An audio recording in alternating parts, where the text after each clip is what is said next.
Hello, beautiful humans, and welcome back. So, in the last episode, we talked about the February cosmic energetic mix. And if you've been feeling the intensity of these Uranus squares, you know exactly what I'm talking about. This is a month that's pushing us to break patterns, to challenge where we have been giving away our power, to really own our agency and our authority. And that word authority is exactly what I want to dive in deeper with today, because in human design, your authority is supposed to be your decision making superpower. It's how you know what is correct for you. But here's what I've noticed a lot of people know their authority type. Maybe you know you're an emotional authority or sacral or splenic, but when it comes to actually using it, it can feel really challenging to translate that into practical terms. You might know that you're supposed to wait through your emotional wave, but what does that actually feel like? How long is enough? What does the sacral really sound like in your body? And here's the thing, and I've been really thinking about this a lot about how to give more like practical advice around this. And I've done a lot of experimenting over the past, I don't know, since last summer around this as well. And I think one of the reasons why it feels so abstract is it's missing a piece of the puzzle. Now, I talk about this with some people in my one on one readings, but I thought I would bring some of that into a podcast series. So, your authority type tells you the mechanism, but your natal moon placement in your astrological chart tells you the flavor of it. So, today we're going to go deep into the emotional authority type through the lens of all 12 zodiac moon signs.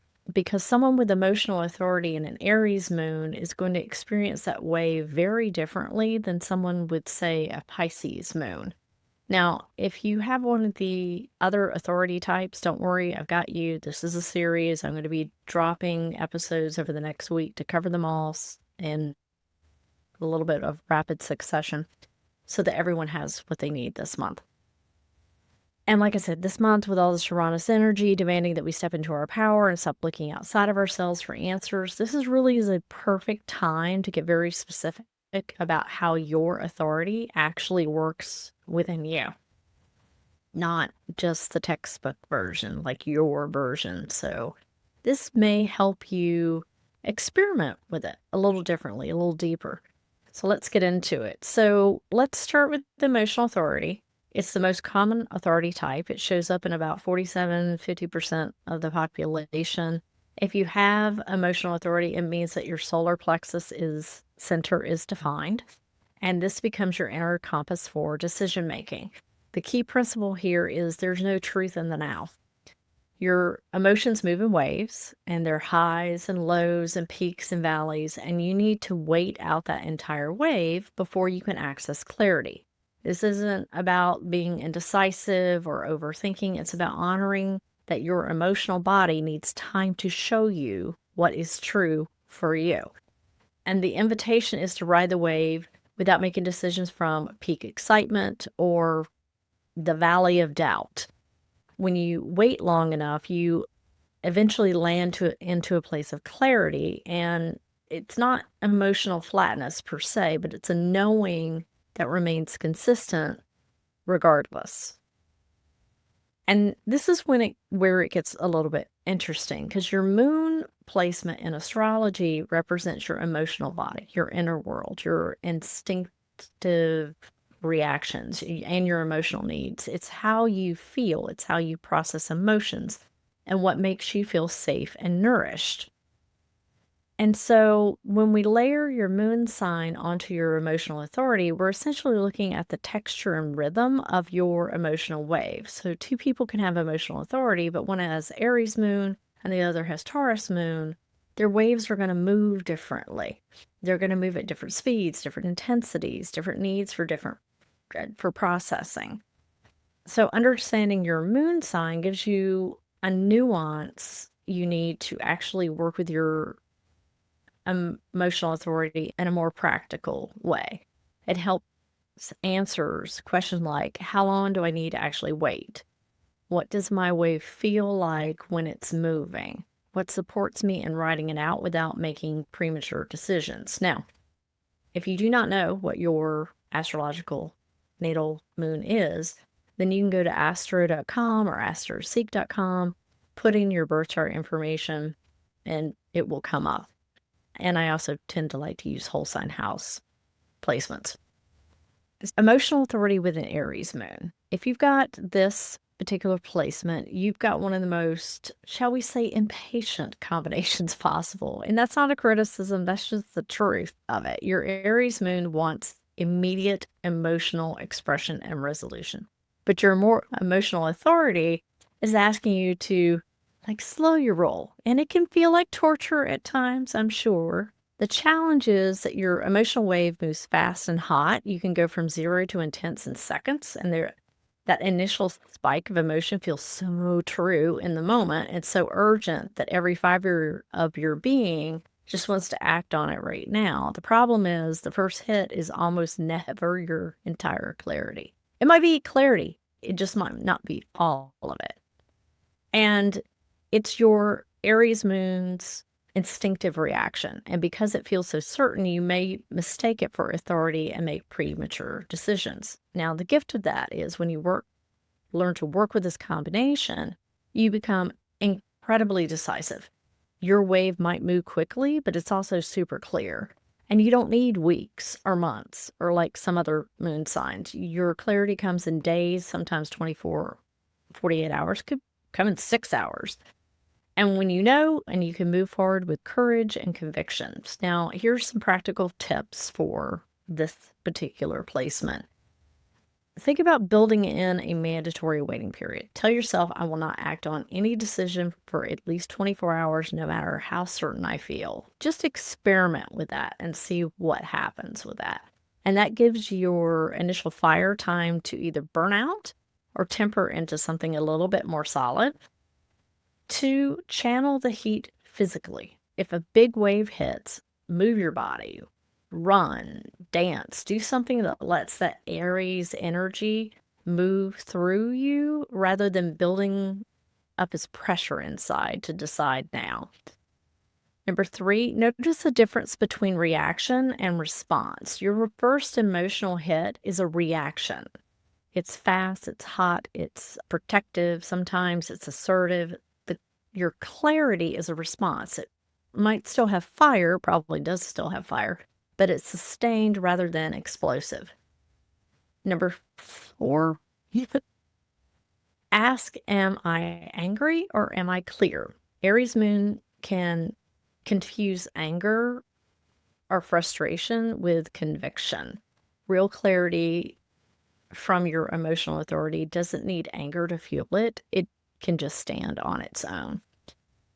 Number 5, use your impatience as information. If you're still feeling impatient about a decision after 48 hours, that might actually be your clarity telling you that, yeah, it's a yes. If urgency fades, that might be information too.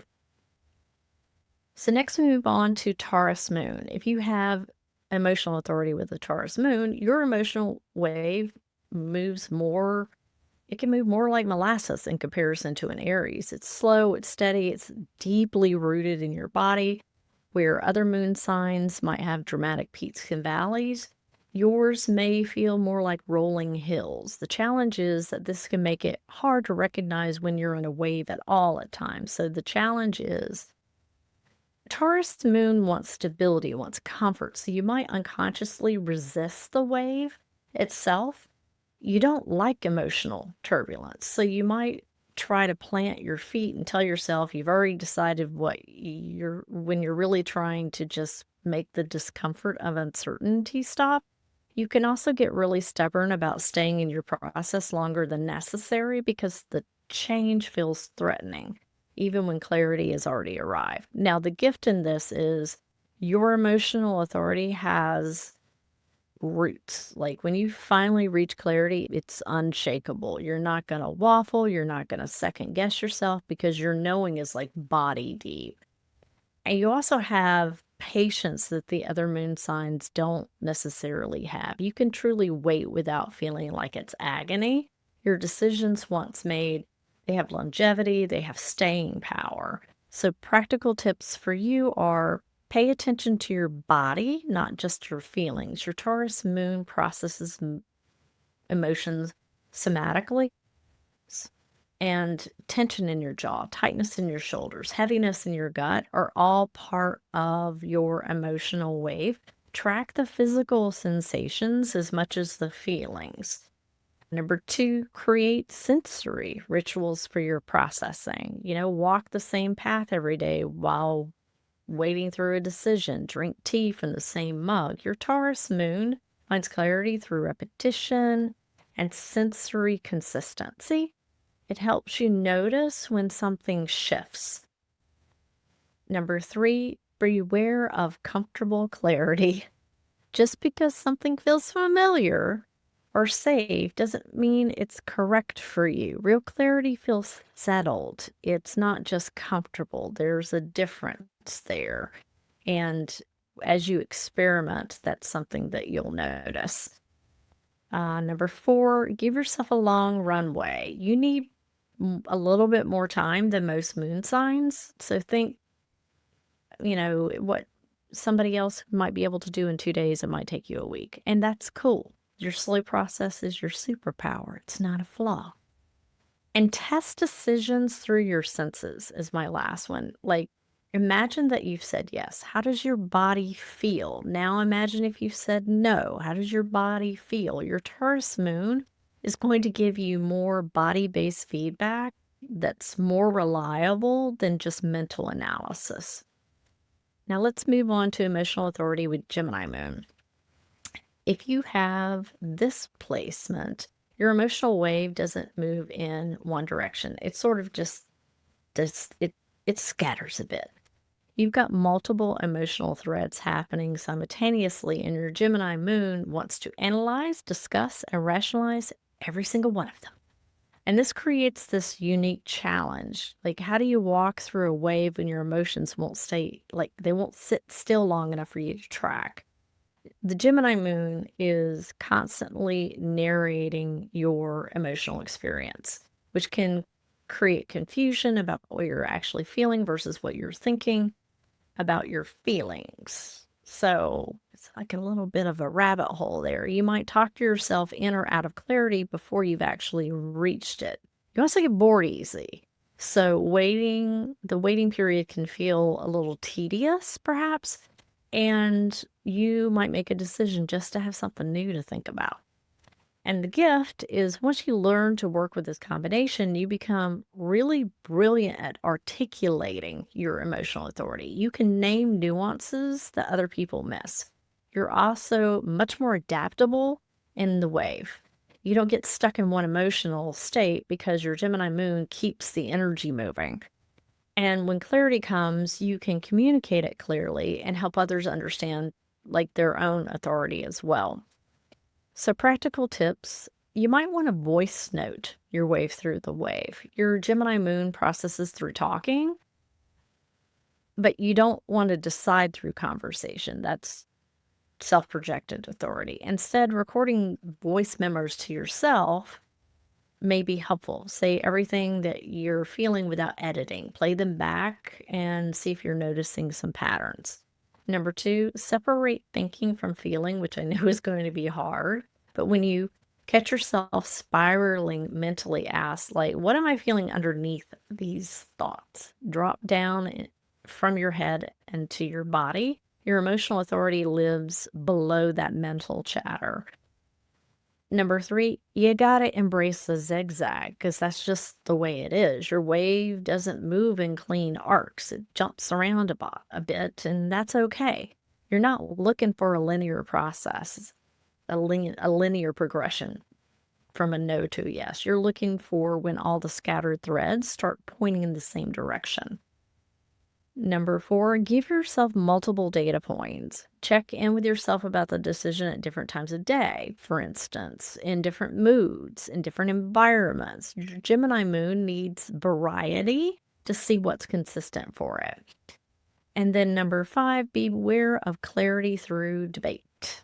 Just because you can argue both sides convincingly at that doesn't mean that you've actually found your truth. Real clarity feels quiet underneath all that mental activity, not louder. Next up is the emotional authority with Cancer Moon. Now, if you have emotional authority here, you're working with the most emotionally sensitive and intuitive combination possible. Your Cancer Moon is already deeply feeling. It's layering an emotional authority on top means that you're navigating ways with an ocean of emotion.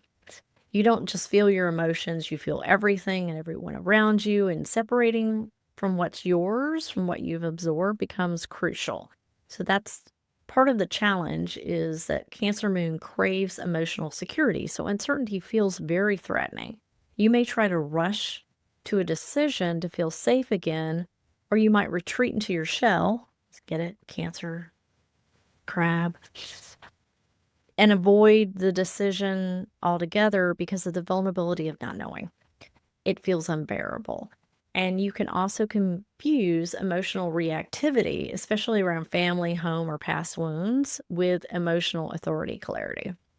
Now, the gift is when you learn to trust your own process, your authority becomes deeply intuitive and protective. You've got this uncanny ability to feel into what will truly nourish you versus what only seems safe.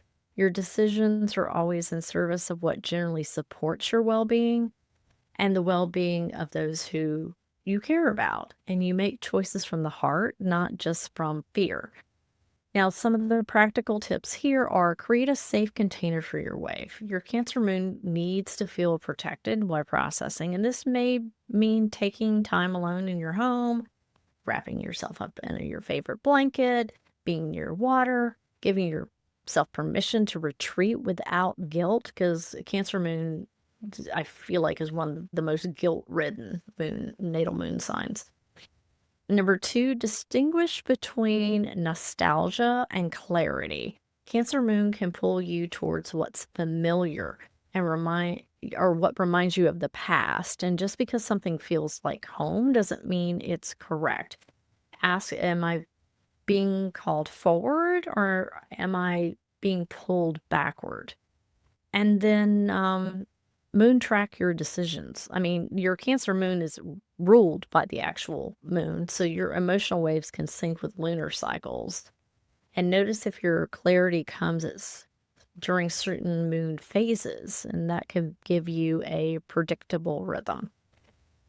And then number 4, check whose emotions am I carrying. But before making a decision, spending time alone and asking yourself, if no one else had feelings about this, how would I feel?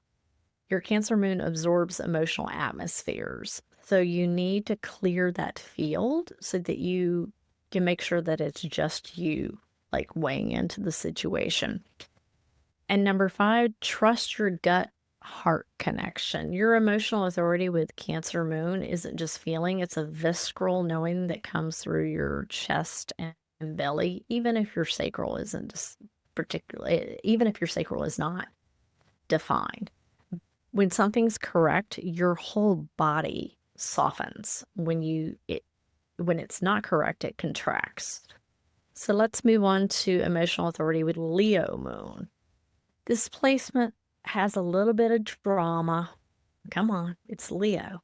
Everything feels bigger and brighter, more significant. And that's not necessarily a bad thing. That's just how your Leo moon experiences life. And the challenge is to distinguish between the theatrical expression of your emotions and the actual clarity underneath the fire and the flare. So your Leo moon wants to feel confident and certain at all times, and admitting that you don't know yet, that you need to wait, can feel like weakness or indecision. And Leo moon hates looking uncertain.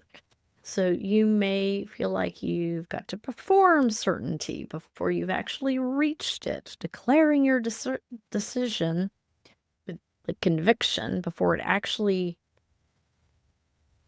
lands. And that can feel more powerful than saying, hey, I'm still in my process.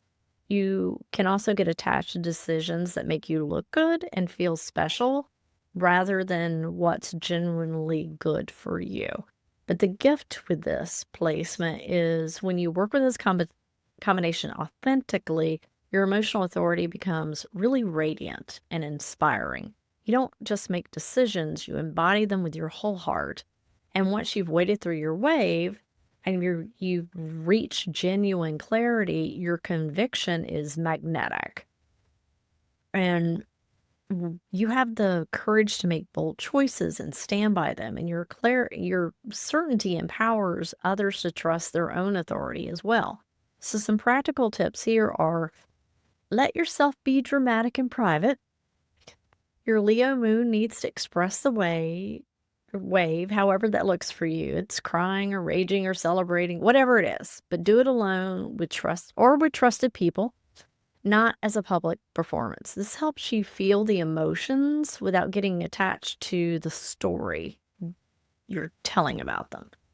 Number 2, distinguish between pride and clarity. Ask yourself, do I want this because it's correct for me or because it makes me feel important, special, or impressive?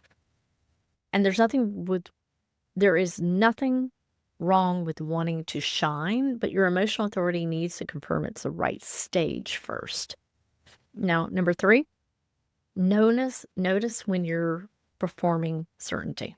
If you find yourself declaring a decision loudly or trying to convince others or yourself of your choice, press the pause button, because real clarity doesn't need an audience or applause. It just is.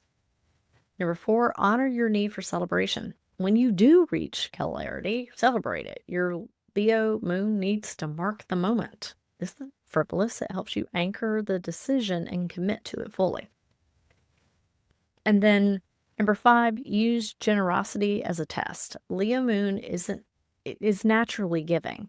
If a decision makes you feel generous or open-hearted and willing to share your light, then it's often a sign of correctness. If it makes you feel stingy or competitive or like you feel like you need to protect your position, stay in the wave a little bit longer. That is definitely a shadow talking.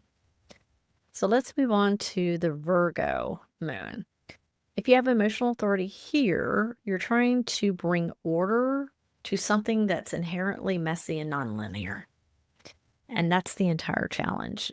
Virgo moons want to analyze and categorize and perfect their emotional waves.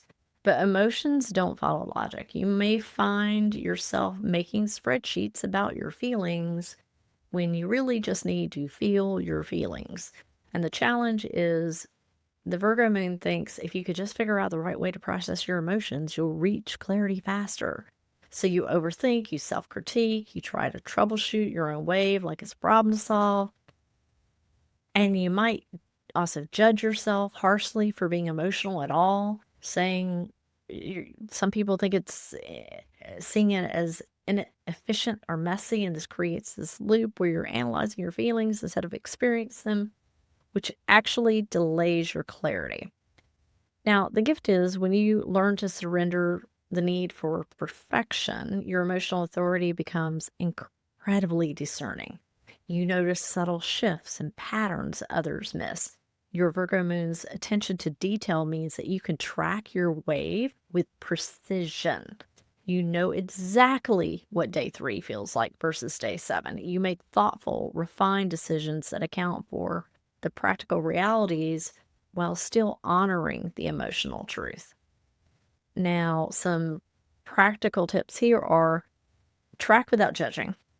Your Virgo moon loves data, so use it. Keep a log. Number 2, set a thinking curfew. Give yourself permission to analyze your decision for a finite period of time and then close the door. The rest of the time, just let yourself be in the wave without trying to understand or improve it. And number 3, release the correct way to feel. There's no perfect emotional wave. Messy is allowed. Contradictory is allowed. Your Virgo moon wants a clean process, but your emotional authority needs permission to sort of be chaotic for a little while. Number 4, use your body as the anchor. Your mind spirals into analysis. Come back to your physical sensations. Virgo is a earth sign grounded to your body. Where do you feel the emotion physically? Stay there instead of jumping into your head. And 5, ask, is this useful? When you catch yourself critiquing your process or trying to fix your emotions, Virgo moon style, just ask yourself, is this analysis actually moving me into clarity, or am I just spinning? And if it's not useful, let it go. Now, moving on to the Libra new moon. If you have emotional authority in the Libra new moon, you're dealing with a fundamental contradiction. Your emotional authority needs you to tune into your truth, but your Libra moon is constantly weighing everyone else's perspectives, everyone else's needs, everyone else's feelings, and you're trying to find a balance between fairness and everything else. And it's a process that's inherently subjective and personal.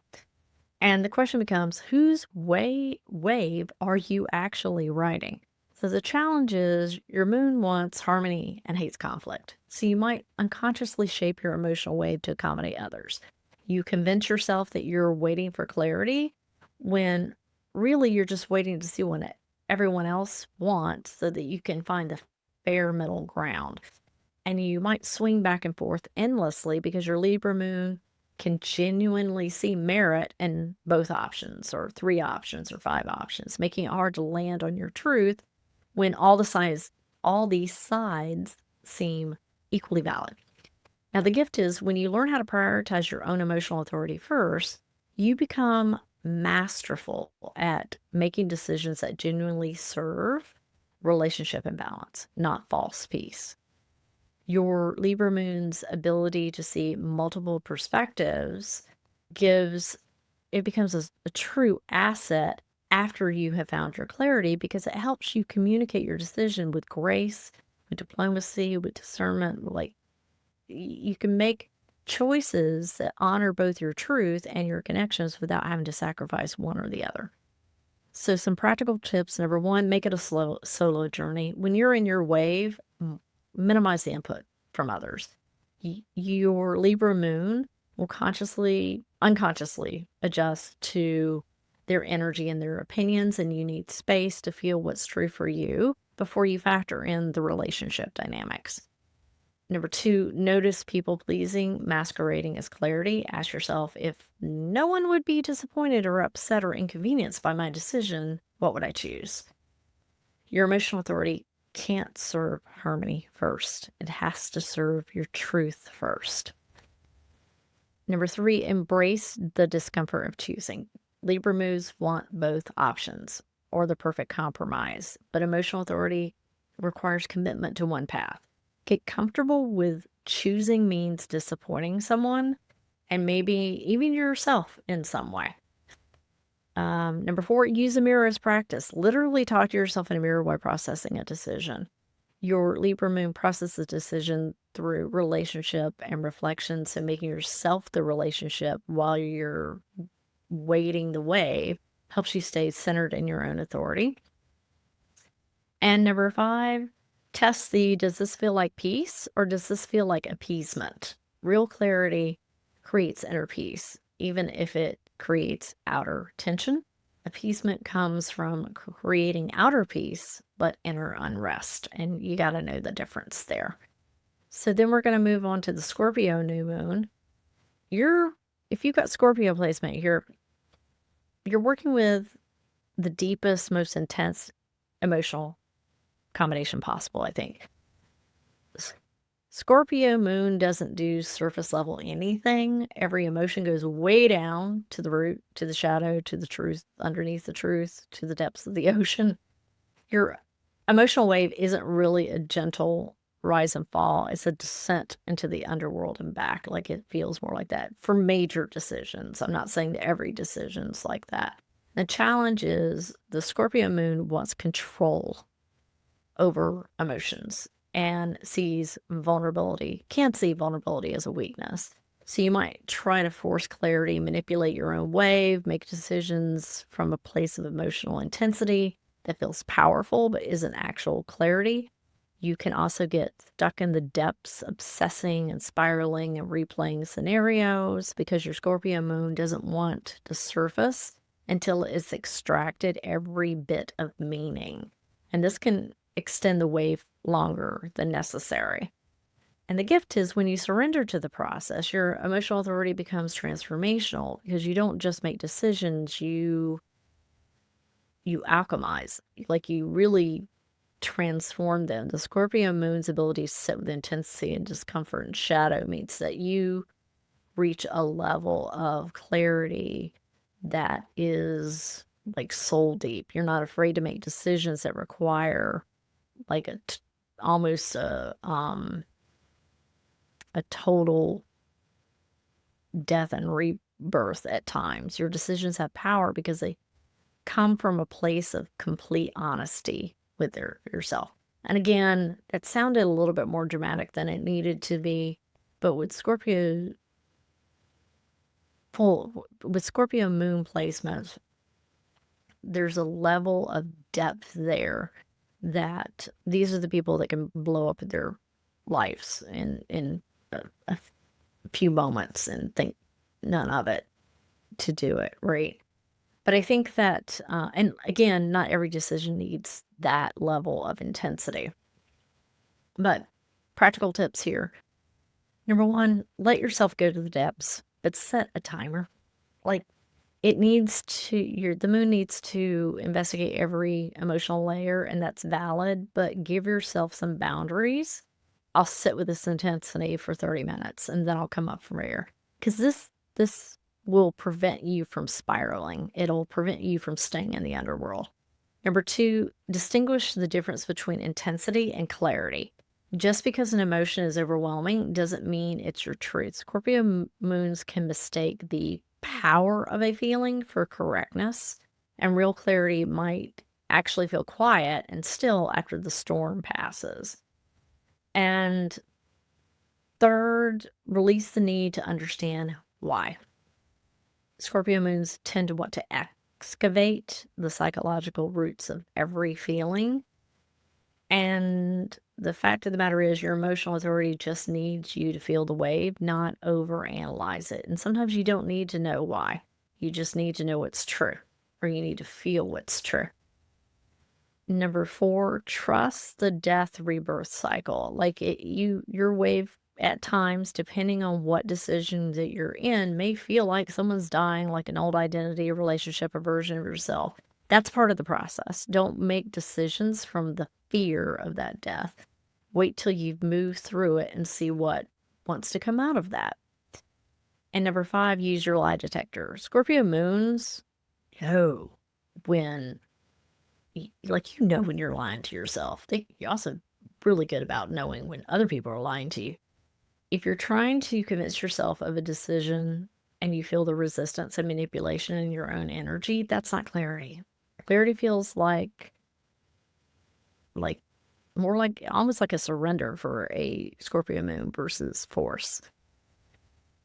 And moving on to the Sagittarius moon. If you have emotional authority with Sagittarius moon, you got the philosopher trying to ride out the emotional wave. And your Sag moon would rather be exploring the horizon than sitting in some feelings.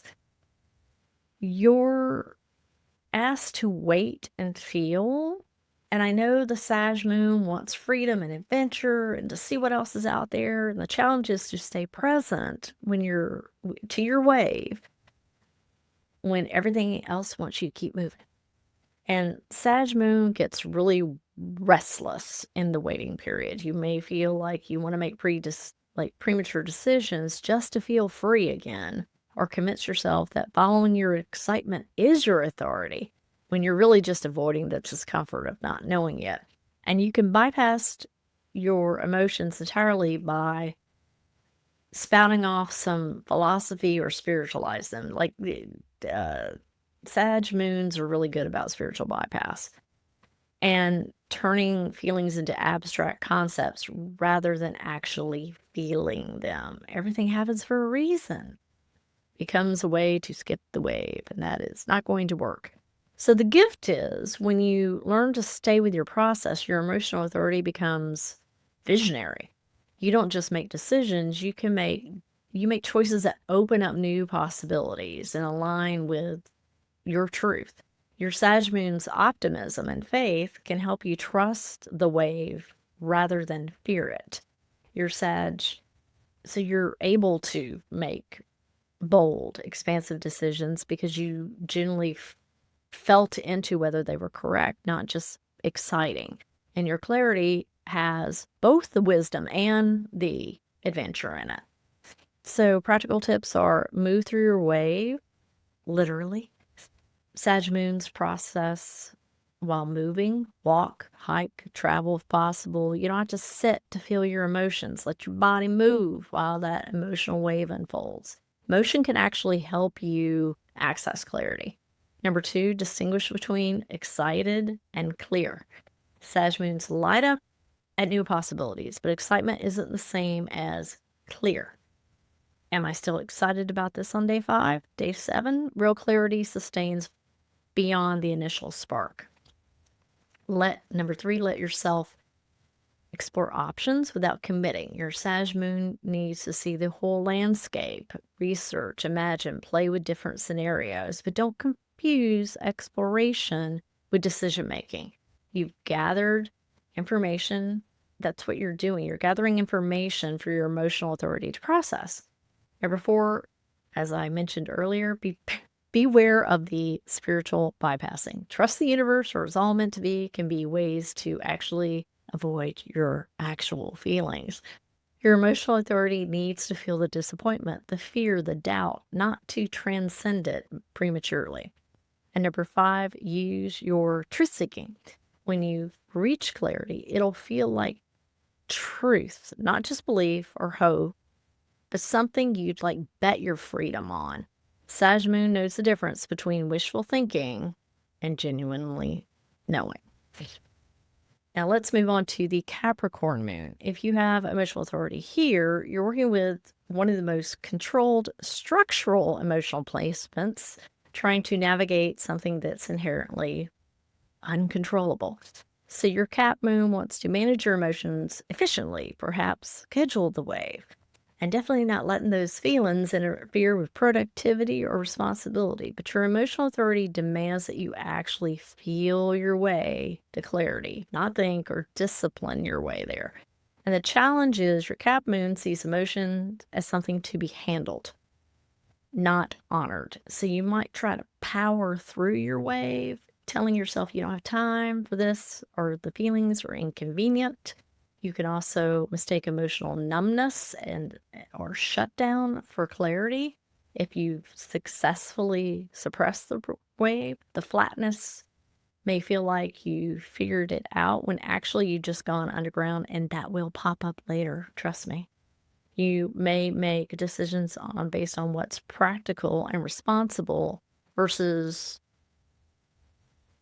waiting until you actually have the feelings that it's correct.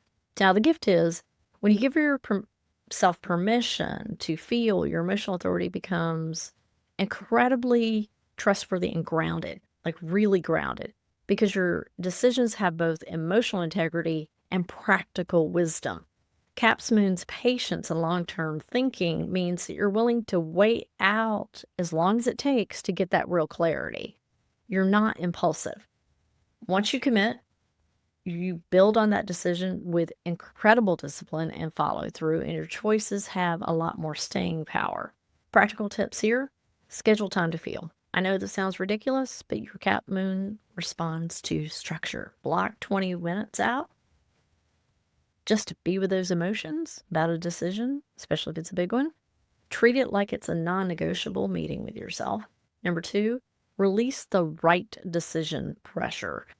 Cap Moon wants to make the responsible, mature, wise choice, but emotional authority does not care about the shoulds. It cares about what's true. And sometimes the correct decision looks really messy or irresponsible on the outside, especially if you like factor in other people's expectations or if you have a projected profile, for instance. Number 3, notice when you've gone cold. If you feel completely emotionless about a decision, that's not clarity, that's shutdown. Cap Moon's defense mechanism. Thaw out before you decide. What are you afraid to feel? Number 4, use time as your ally, not the enemy. Your Cap Moon understands that delayed gratification and long term investment are good things, and apply that to the wave. Waiting isn't wasted time, it's the foundation for a decision that will last. And number 5, check your motivation. Are you choosing this because it's correct or because it feels safe, secure, maintains your status, reputation, etc.? Your emotional authority might lead you somewhere less, say, sensible at times, and that's okay. Now, moving on to Aquarius Moon, if you've got this placement, you're dealing with a little bit of a paradoxical combination here. An authority that requires you to feel deeply paired with a moon that wants to intellectualize, detach, and observe emotions from a distance. Your Aquarius moon approaches feelings like they're a fascinating experiment, but your emotional authority wants you to actually be in the experience and in the experiment with them, not study it from the outside. So the challenge is Aquarius moons find emotional intensity uncomfortable and will rationalize, depersonalize, or abstract feelings to create a little bit of distance. You might describe your wave in theoretical terms. It's interesting how human nervous systems responds to uncertainty with completely bypassing the actual emotional experience. You can also rebel against your own authority, making decisions impulsively just to prove that you're free and not bound by any system, even one that's designed to serve you. But the gift is when you allow yourself to feel without detaching, your emotional authority becomes revolutionary. You make decisions that break patterns, challenges conventions, you serve your authentic individuality from this emotional truth, not just intellectual rebellion to be rebelling. Your moon's ability to step back and observe can actually help you see your wave pattern clearly once you've felt them first. You make choices that honor both your uniqueness and your emotional reality. So here's some practical tips. Number 1, feel first, analyze later. When you start noticing yourself intellectualizing your emotions, pause and say, what am I actually feeling right now in my body? Name that sensation before you name the concept. Again, emotional authority lives in the feeling, not the theory about the feeling. Number 2, embrace the awkwardness of the emotions. I know Aquarius moons find emotional expression weird, uncomfortable. That's okay. You don't have to be good at feelings. You just have to let them happen. Give yourself permission to be awkward in your wave. Number 3, don't rebel against your own process. Aquarius moons might want to make a decision just to prove that they don't need to wait or to show that you're not controlled. That's not freedom, that's reaction. Real freedom is honoring what's true for you. Again, experiment with this. Just go with me for a bit. Number 4, use your objectivity strategically. After you felt the wave, then step back and observe. The Aquarius moon can see patterns and trends in your emotional process that can help you understand yourself better. But observation comes after the experience, not instead of it. And number 5, connect your decisions to your values. Aquarius moons care deeply about principles, innovation, the collective good. When clarity comes, check, does this align with what I believe in? Your emotional authority paired with your Aquarian values really creates this powerful, purpose-driven decision-making process. And then finally, we have the emotional authority with Pisces moon. I have a Pisces moon. If you have this natal placement, your emotional wave isn't just a wave, it is an ocean.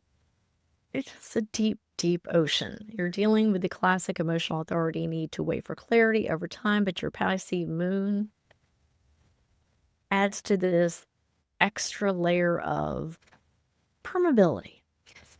You're not just feeling your emotions about decision picked up everyone else's emotions too, the collective mood, the unspoken energy in the room. This is one of the reasons why I really started paying attention to the nuances in people's charts, because I have a defined emotional center. I have a defined sacral. I have a defined splenic center. And in what I would call the traditional view of human design, only people with an undefined emotional center are the quote unquote true empaths. And I'm like, I think that's BS, because I can pick up people's emotions pretty well. But of course I can. I'm a Pisces moon in my astrological natal chart. So this is a little heads up of, yeah, there's so many different nuances in everybody's individual chart. So if you read something and it doesn't resonate with you, then yeah, take it as a challenge. If it triggers a little something in you, you feel a little spark there. But if it really truly doesn't resonate with you, then leave it by the wayside and then move on. So when you have this natal placement, the challenge here is to know what's actually yours to wait through versus what you've absorbed from others. You may think you're in your wave when you're about to take that job, and you're really just swimming in your partner's anxiety about the change, or your friend's protection about what you quote unquote should do. And the gift, when you learn to discern what's yours, your emotional authority becomes almost psychic. You can feel into the soul of a decision, not just does this feel right for me, but is this aligned with something deeper, more spiritual, more meaningful? You might need more time than other emotional authority types, because you're not just waiting it out for your wave, you're letting all that absorbed energy drain away so that you can feel what's true for you. And here are some practical tips. Water, like literal water. More than any other moon sign, baths, showers, being near the ocean, water helps you process and release what's not yours. I can't tell you how helpful this has been for me. When I'm in the middle of processing something, I might take 6 showers a day, and my water bill goes up significantly. But if you're trying to make a decision and you're feeling overwhelmed, getting in water and noticing what washes away versus what remains, or even having those aha moments when you're in the water, is incredibly insightful. So trust me, try it. Create a feeling container, because Pisces moons are really porous. You need to intentionally close the circle. When you're wading through your wave on a decision and telling people, I'm in my process, I'll get back to you, you gotta put yourself in a container. This protects you from absorbing their impatience or their opinions about anything while you're in this vulnerable state. Number 3, journaling your waves. It needs times, but Pisces moon can make the wave feel really fluid and shapeless. So you can like where am I in the process? And journaling helps see patterns, and maybe your no feels more like overwhelm, and your yes feels like peace beneath the chaos. And the journaling will help you see that a little bit better, especially if you're at the beginning of this and you're trying to figure out what that looks like for you. Number 4, beware of martyrdom clarity. Pisces energy can confuse self-sacrifice with clarity, and I can attest to that myself. Just because you're willing to suffer through something for others doesn't mean that it's a correct decision for you. Your emotional authority clarity should feel like relief, not resignation. Number 5, trust the knowing without knowing. This was also really hard for me. When your weight finally settles, your clarity might not come entirely as a logical conclusion. It could come as a feeling, tone, a sense, an image, a dream. It's all valid. Pisces doesn't need to explain it, it just trusts it. And if you have emotional authority, it, you it, you just have to ride the wave. I mean, that's it in a nutshell. I hope the Pisces was the last one. I hope this has given you some real practical insight to how your specific wave might move and what it needs and how to actually work with it instead of fighting it. And remember, there's no truth in the now, but the truth is in your process when you give it time and the space it needs. And like I said, this month, with all the Uranus energy pushing in, us to own our authority and stop looking outside of ourselves for answers, this really is an invitation for you to get really intimate with your wave, to stop agonizing the need for time. And the truth is, the more you work with it, I found the faster it gets anyway. The more you struggle with it, the more challenging it gets. I make decisions significantly faster now because I'm not going back and having to reverse them, right? So, in the grand scheme of things, it saves me time. That wave saves me time. Learn how to stop apologizing for needing time, to trust your emotional body knows what it's doing, even when it feels messy and unclear. And in the next episode, I'm going to go into sacral authority through all the 12 moon signs, that immediate gut response authorities that so many generators and manifesting generators are working with. So if that's you, or if you have sacral beings in your life, make sure that you are subscribed and so that you don't miss it. And also, if this resonated, please share it out with someone who needs to hear it. The more we can support each other in trusting our own authority, the less we give our power away to people and systems that aren't correct for us. And in the interim, to find beauty every day and seek the magic and the Monday.